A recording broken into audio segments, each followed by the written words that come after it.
کہ حضرت آدم سے حضرت حوا سے علیہ السلام جو خطا ہوئی، غلطی ہوئی، اور بہت بڑی غلطی تھی، اللہ کا صریح حکم تھا کہ اس درخت کے قریب نہ پھٹک، لیکن یہ کہ انہوں نے اس درخت کا پھل کھا لیا، شیطان کا یہ وسوسہ اندازی، اس نے جو دھوکہ دیا، جس طریقے سے انہیں پھسلایا، وہ کھا بیٹھے۔ بہت بڑا جرم تھا، کوئی شک نہیں، حرام شے کا ارتکاب کیا، اللہ نے حرام کر دیا، لیکن اس کے لیے بھی فرمایا فَتَلَقَّى آدَمُ مِن رَبِّهِ كَلِمَاتٍ فَتَابَ عَلَيْهِ، آدم نے خود اللہ ہی سے کچھ کلمات سیکھ لیے توبہ کے لیے، یعنی دل میں پشیمانی تو پیدا ہو گئی تھی اور توبہ کرنا چاہتے تھے، لیکن ابھی انہیں معلوم نہیں تھا کہ کن الفاظ میں اللہ کے جناب میں ہم توبہ کریں۔ وہ الفاظ جو کہ اصل مسئلہ جو ہے وہ تو دل کے اندر ندامت کا پیدا ہو جانا ہے، یہ ہے توبہ کی اصل جڑ، اصل بنیاد۔ یہی وجہ اس موضوع پر علامہ اقبال نے اپنے نوجوانی کے دور میں ایک شعر کہا تھا، جس سے سن کر بڑے بڑے جو اساتذہ تھے، شعراء، وہ کھڑک اٹھے تھے، یہ عمر اور یہ شعر، معلوم ہوتا ہے کہ تم دنیا میں چمکو گے بہت۔ وہ شعر کیا تھا؟ موتی سمجھ کے شان کریمی نے چن لیے قطرے جو تھے میرے عرق انفعال کے۔ انفعال کہتے ہیں شرمندگی، شرمندگی کی وجہ سے میرے پیشانی پر چھوٹے چھوٹے پسینے کے قطرے آ گئے۔ ہوتا ہے پشیمانی جب ہوتی ہے انسان کو تو یہ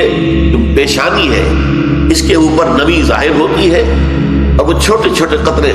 تو موتی سمجھ کے شان کریمی نے چن لیے۔ تو میں پچھلی مرتبہ آپ کو حدیث سے سنا چکا ہوں کہ بندے کی توبہ سے اللہ کو کتنی خوشی ہوتی، اس کا اندازہ ان حدیث سے ہو گیا، ان کو دہرانا میں نہیں چاہتا اس میں، لیکن میں عرض یہ کر رہا تھا کہ جب حضرت آدم اور حوا دونوں میں وہ ندامت پیدا ہو گئی تو پھر اس توبہ کے لیے کلمات جو ہیں وہ خود اللہ نے سکھا دیے، اور وہ سورہ اعراف میں ہے، ربنا ظلمنا انفسنا وان لم تغفر لنا وترحمنا لنکونن من الخاسرین۔ پروردگار ہم دونوں نے اپنی جانوں پر ظلم ڈھایا ہے، تیرے حکم کی خلاف ورزی کر کے ہم نے اپنے اوپر زیادتی کی ہے، اور اگر تو نے ہمیں معاف نہ کیا، ہم پر رحم نہ فرمایا، تو ہم تو گھاٹے والوں میں سے ہو جائیں گے، خسارہ پانے والوں میں سے، تباہ ہونے والوں میں سے ہو جائیں گے۔ فَتَلَقَّى آدَمُ مِن رَبِّهِ كَلِمَاتٍ فَتَابَ عَلَيْهِ، ان کلمات کے ذریعے سے جو اللہ ہی نے تلقین فرمائے، انہوں نے توبہ کی اور اللہ نے ان کی توبہ کو قبول کر لیا۔ اب کوئی جو ہے ایسا نہیں ہے کہ بچہ جو ہے نسل آدم کا وہ اپنے جد امجد آدم اور حوا اور اپنی اماں حوا جو ہے ان کے گناہ کا بوجھ لے کر دنیا میں آتا ہو، نہیں، جو بچہ آتا ہے وہ تو کلین سلیٹ لے کر آتا ہے، صاف اس کی تختی ہے، بلکہ قرآن حدیث میں تو آتا ہے کل مولود یولد علی الفطرہ، ہر بچہ نسل انسانی کا جو پیدا ہوتا ہے فطرت لے کر آتا ہے، خالص فطرت، فطرت اللہ التی فطر الناس علیہا۔ چاہے نوٹ کر لیجئے، چاہے وہ ولد الزنا ہو، چاہے وہ زنا کے نتیجے میں بچہ پیدا ہو رہا ہے، وہ زنا گناہ ہے تو ماں باپ کا ہے، یہ جو بھی جس نے زنا کیا ہے اس کا جرم ہے، اس بچے کا کوئی جرم نہیں، وہ کوئی گناہ گار نہیں ہے، اس کو آپ نفرت سے نہیں دیکھیں گے۔ وہ جو ہے کوئی جو بھی زنا کرنے والے تھے، ماں باپ ہی کا کہوں گا میں اسے، اور کیا کہوں، اگرچہ وہ شادی کے بندھن میں بندھے ہوئے نہیں تھے،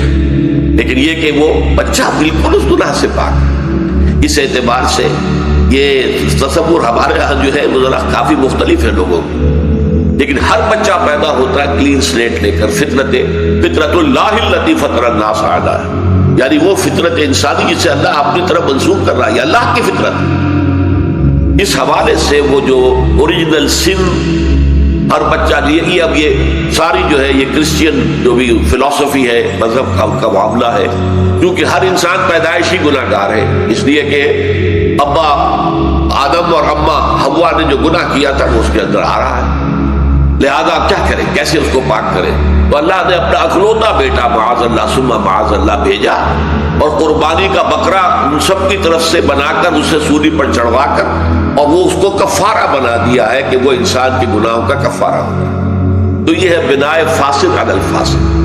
قرآن کہتا ہے کہ وہ تو معاف کر دیا تھا ہم نے، اس کے بعد اس کا کوئی اثر جو ہے نسل انسانی میں نہیں چلتا۔ تو یہ توبہ کا فلسفہ جو ہے بہت اہم ہے، اور بہت ہمارے دین کے جو بنیادی حکمتیں ہیں اس میں سے بڑی اہمیت کا ہے۔